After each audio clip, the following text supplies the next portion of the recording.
My boss stole my girlfriend. Then, while he was in a hotel room with her, he deliberately video called me. He wanted me to see with my own eyes exactly what they were doing. He wanted to break me, but he didn't know that watching his smug, taunting face didn't make me angry at all. Instead, I just smiled and slowly turned my camera. That's when he saw who was with me, his own daughter, lying right beside me in a hotel bed, in the room right next to theirs. Today was Chloe's 20th birthday. I'd left work early, cooked a huge dinner of all her favorites, and even bought a fancy chocolate cake. All I had to do was wait for her to get home. But the minutes ticked by, and soon, it was almost 10 p.m. No Chloe, not even a text. I couldn't stand it anymore. I pulled out my phone, about to call and see if she was stuck working late again. Just as my finger hovered over her name, my phone buzzed to life. Assuming it was her, I answered without even checking the caller ID.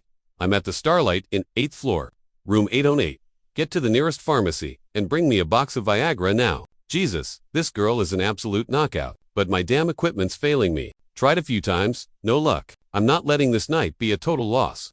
The voice on the other end wasn't my girlfriend's. It was my boss, Rick Peterson. He sounded drunk, a nasty, excited edge to his voice, but I hesitated. Mr. Peterson, tonight's my girlfriend's 20th birthday. I've got dinner and a cake ready. I'm just waiting for her to get home. Maybe you could call someone else. I can get one of the other guys from the office, too. Are you giving me excuses? He slurred, cutting me off. Didn't you hear me? I'm in a hurry. You think this job is a joke? You think I can't fire you for dragging your feet on a simple task? Don't think I don't know how much you've spent on that girlfriend of yours, he sneered. With your pathetic savings, how long do you think you'll last without a paycheck? You won't even be able to afford groceries, let alone birthday parties. You have 10 minutes. Get here in 10 minutes or you can pick up your final check from HR tomorrow. Before I could say another word, he hung up. I gritted my teeth, a curse dying on my lips. Still, I had no choice. I grabbed my keys and bolted out the door. In the elevator, I sent Chloe a quick voice message on WhatsApp. Hey babe, something urgent came up with my boss. I have to run an errand for him. I'll be back as soon as I can. If you get home before me, please wait. I promise we'll still have an amazing, unforgettable birthday. I jumped on my scooter and gunned toward the nearest 24-hour pharmacy, my heart pounding with a mix of humiliation and anxiety. With the pills secured, I raced toward the Starlight and I was almost there when a sleek black BMW pulled out in front of me. I swerved hard, my scooter wobbling violently. I managed to avoid a full-on collision, just barely scraping past the car's rear bumper, but the sudden movement sent me sprawling. My scooter clattered to the asphalt, pinning my leg underneath. A sharp pain shot through my knee. I looked down to see a rip in my jeans and the dark slick of blood starting to well up. It hurt, but I didn't care. I tried to scramble up, my mind fixed on Rick's 10-minute deadline. I couldn't get fired.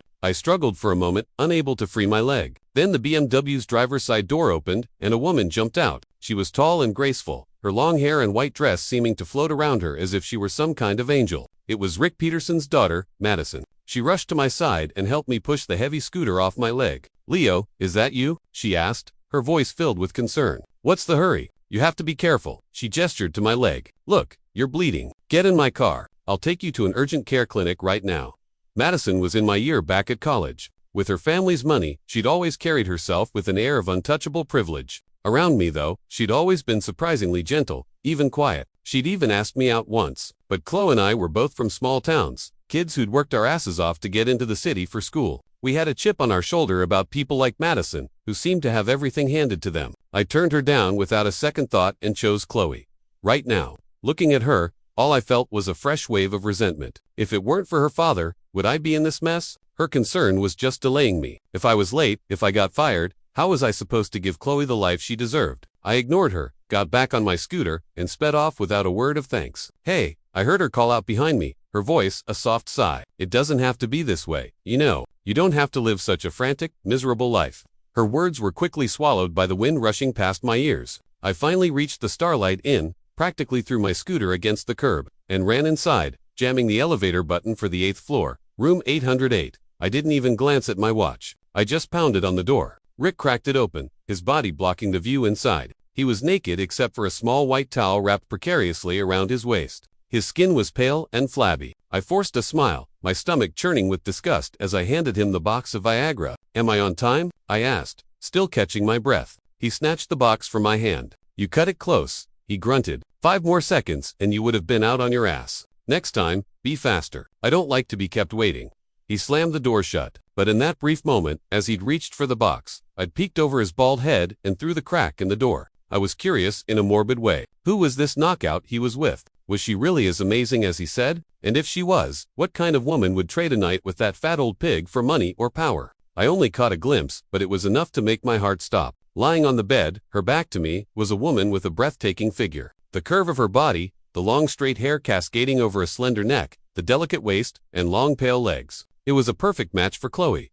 For a dizzying second, I thought it was her. The door slammed, shaking me from my stupor. I could hear Rick's heavy footsteps rushing back toward the bed. I didn't want to hear what came next. It couldn't be Chloe, I told myself. She would never be that cheap. It was just a coincidence. Someone who looked like her from behind. That's all. Chloe worked at a different company. Rick wasn't her boss. There was no connection. It was impossible. Besides, I've been gone for a while now. Chloe was probably already home, sitting at the dinner table with a smile on her face, waiting for me to walk through the door so we could finally celebrate. I turned and walked away from room 8. I took the elevator down, got on my scooter, and headed home. When I opened the door, the apartment was dark and silent. The elaborate dinner I'd cooked sat untouched on the table. No Chloe, I called her name, searching every room, but the place was empty. Was she working even later than usual? Or worse, had she forgotten it was her 20th birthday? A knot of anxiety tightened in my stomach. I pulled out my phone again, ready to call when I saw a new message notification from her at the top of my screen. I opened it immediately. Hey honey, just go. I have a ton of work tonight. Not sure when I'll be done. If I'm not back when you get home, don't wait up for me. Just eat without me. True love isn't about being together every single second, right? We'll have a lifetime of birthdays to celebrate. Just knowing you care this much makes me the happiest girl in the world. I love you forever. It was a reply to the voice message I'd sent her from the elevator. She responded right after I sent it, but I've been so caught up in Rick's disgusting errand that I hadn't even noticed. Reading her words, a strange mix of emotions washed over me. A warmth from her love, but also a bitter pang of guilt. I didn't reply. I didn't want to bother her while she was working. I felt like I was failing her. We'd been together for years, and I still couldn't give her the life she deserved. I was making her work herself to the bone. She couldn't even enjoy her own 20th birthday with me. I swore to myself right then and there that I would work harder, make more money, and give her a better life. Soon, I didn't eat. I didn't go to bed. I just sat at the table and waited. No matter how late she was, I was going to be there to celebrate with her. The hours dragged on. My exhaustion grew until eventually my head slumped forward and I fell asleep right there at the table. I was woken up by a gentle shake. I blinked. My eyes opened, disoriented. What time is it? I mumbled. Chloe was smiling down at me. It's after 1 o'clock in the morning, she said softly. Her birthday was officially over. A wave of disappointment washed over me. She told me she'd already eaten at the office, so she didn't touch the dinner. I had no appetite either, but I still lit the candles on the cake and sang happy birthday to her. I watched as she closed her eyes, her hands clasped together, making a wish with a look of pure, serene happiness on her face.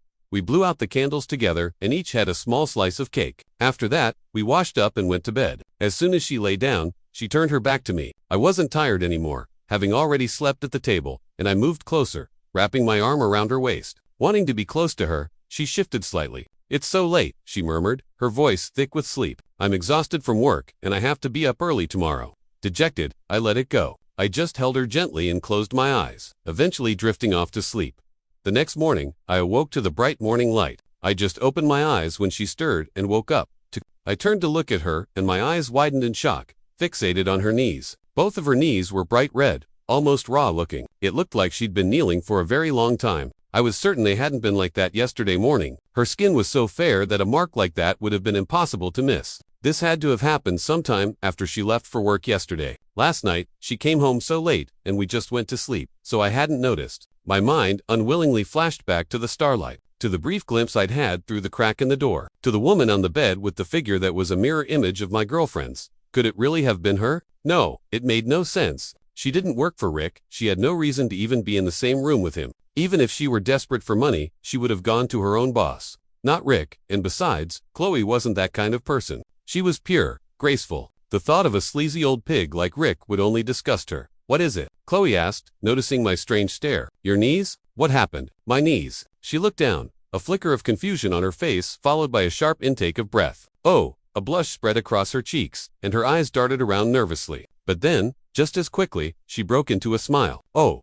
right, I remember now. That must have happened last night. You know when we were ... double quotes, she trailed off, looking bashful. Last night, I asked, confused. We were intimate last night. I thought you just came home, had some cake, and we went to sleep. Well, yes, she began, her gaze dropping. I was really tired, and I know I turned you down when you wanted to. I felt terrible about it. You went to all that trouble for my birthday, making that amazing dinner and getting a cake, and I ruined it by working so late. Then I was too tired for you. I felt so guilty when I woke up in the middle of the night," she continued, her voice growing softer. "I want to make it up to you, but you were sleeping so soundly. I didn't have the heart to wake you. So, I went ahead and took care of things myself."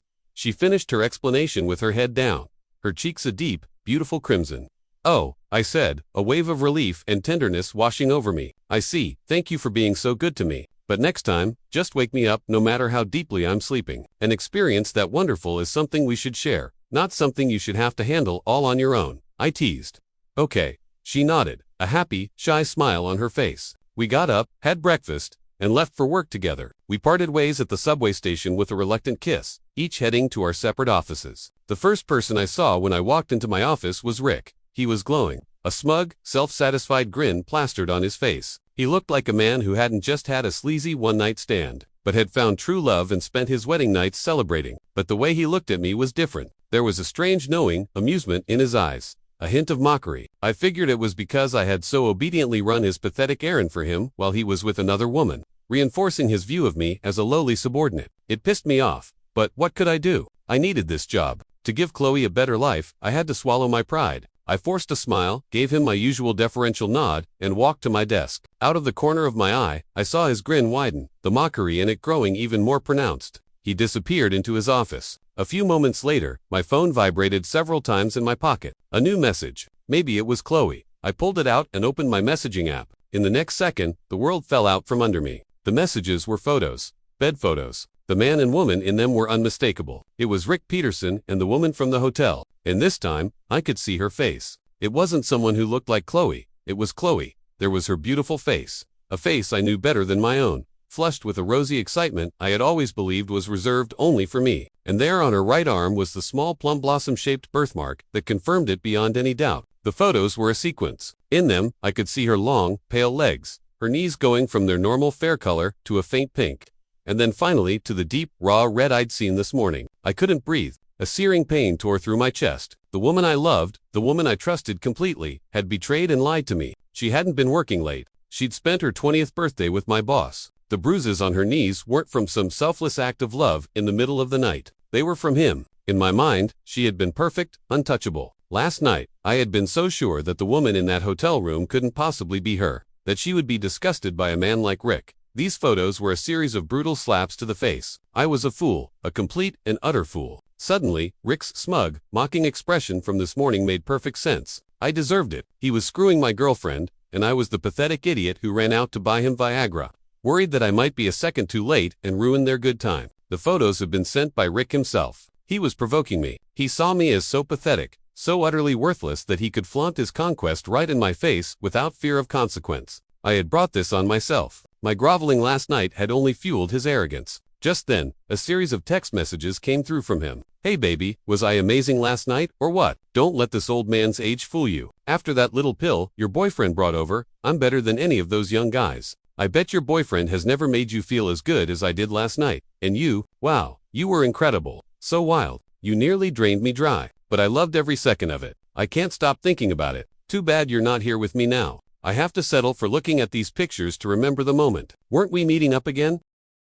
Next time we'll get that pathetic, clueless simp of a boyfriend of yours to be our delivery boy again." It looked like he'd sent a message to the wrong person. He must have mistaken my contact for Chloe's. Our chat profiles were similar. Mine was forever and always. Hers was always and forever. And our profile picture was the same photo of the two of us together. It was an easy mistake to make, but another colder possibility surfaced. He knew exactly who he was sending it to. He was doing this on purpose. Rage, pure and undiluted, surged through me. My hands clenched into fists. I was about to shoot out of my chair and storm into his office to kill him. But right at that moment, my phone rang. The timing was almost supernatural. The caller ID was Madison Peterson. Seeing her name only fueled my anger, but I was also baffled. In all the years since I'd rejected her, she had never once called me. I answered the phone. "You're probably thinking about killing my father right now, aren't you?" she said immediately, her voice calm and steady. "If you really want to get revenge, listen to me. Calm down right now. And you think last night was the first time? You think that's all there is between him and your girlfriend? If you want to know the rest of it, we should talk somewhere else. The Corner Brew. I'll be waiting for you, and I have a feeling you'll be there." Without giving me a chance to speak, she hung up. She was so sure I'd calm down, So sure, I'd go meet her, and she was right. The rage didn't vanish, but it froze, solidifying into something cold and sharp. I stood up, walked out of the office, and headed for the corner brew. Madison was already there waiting in a booth by the window. She was wearing another white dress, her long hair framing a face that looked as serene and clear as ever, like a saint in a world of sinners. I had often wondered if she was really Rick's biological daughter. How could a man so ugly, short, and vile produce someone so tall, beautiful, and seemingly pure? She offered a faint smile as I approached. Her bright, clear eyes were filled with an unmistakable pity. For me, 2 cups of tea were already on the table. Green tea, my favorite. After all these years, she still remembered. "Just tell me what you know," I said, sitting down across from her. My voice was ice. I didn't touch the tea. She didn't answer directly. Instead, she picked up her phone from the table, unlocked it, and handed it to me. "Look at this." I took it hesitantly. The screen showed her photo gallery filled with video thumbnails. Each thumbnail showed 2 people, her father and my girlfriend,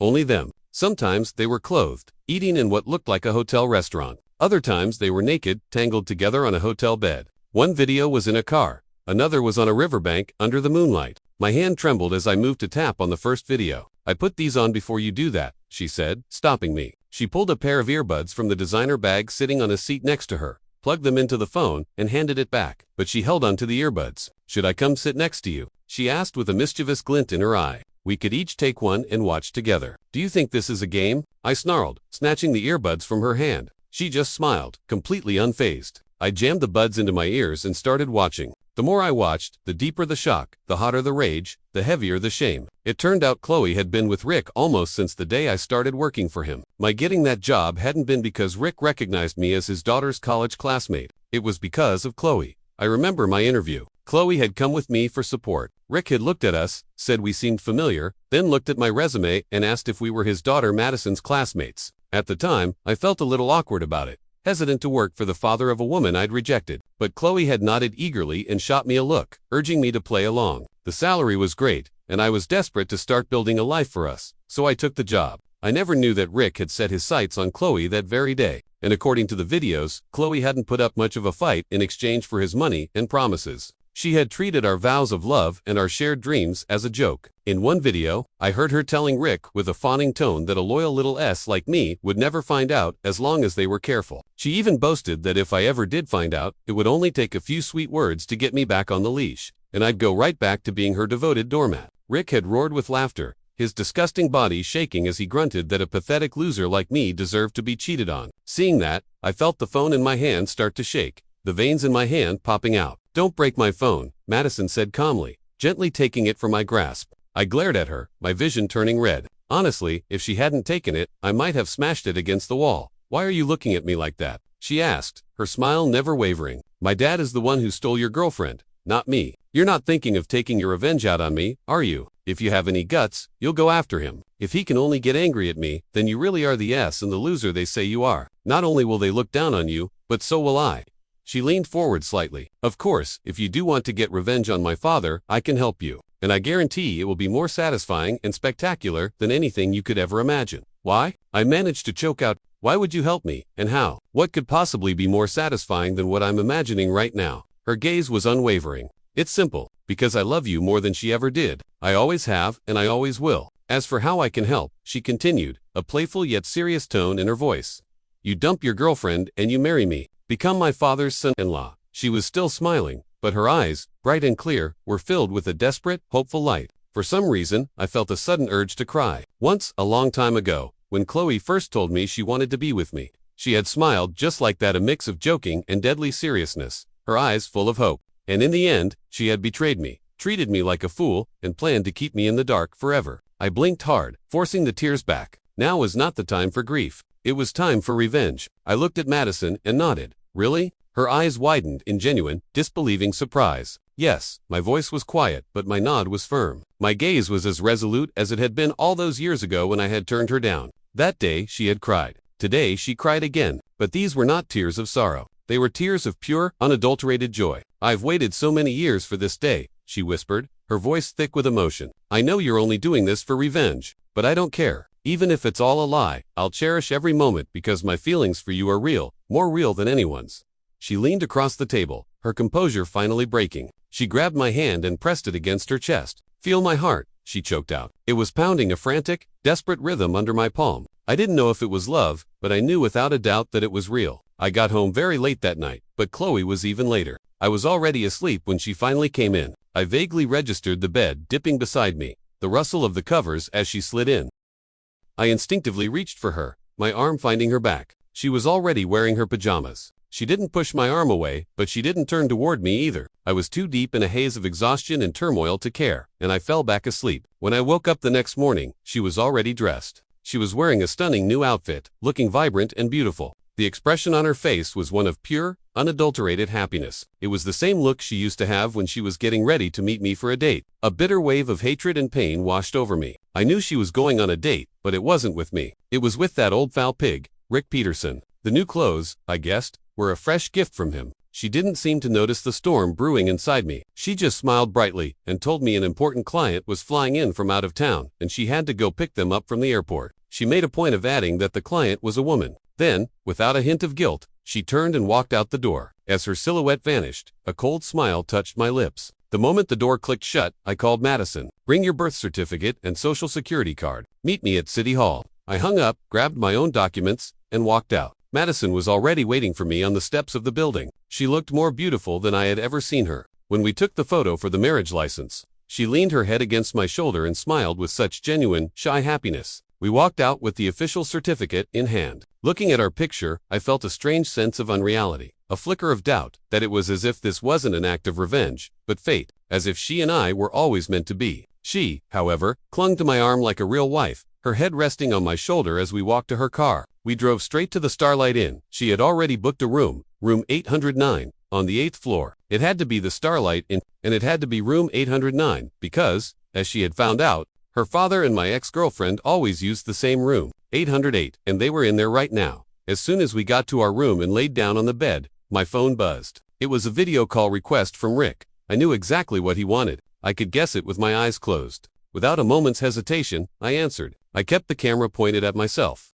Madison, understanding immediately, pressed her body against mine but kept her head down out of frame. All Rick could see was my face. On his end, however, the view was explicit. He and my ex-girlfriend were on full display, holding nothing back, their bodies moving together in a grotesque parody of passion. It was designed to hit every one of my nerves.